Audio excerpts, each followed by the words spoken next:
Latest crypto and NFT news. LG to debut NFTs at CES 2023 designed by Induk University students. LG Electronics to debut exclusive Monster Shoes built on NFT technology at the Consumer Electronics Show, CES, to be held on January 5 to 8, 2023, in Las Vegas. The attendees will be able to mint 5,500 uniquely designed digital shoes using the LG ThinQ app. The NFT shoes are designed in collaboration with young students of Induk University Game and VR Design Department. South Korea is among the leading countries when it comes to Web3 adoption. The universities are actively educating students about blockchain technology and non-fungible tokens. The unique artwork paired with immersive virtual reality.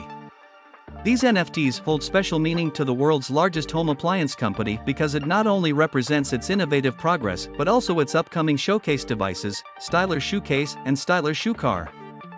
Visit our website for more news.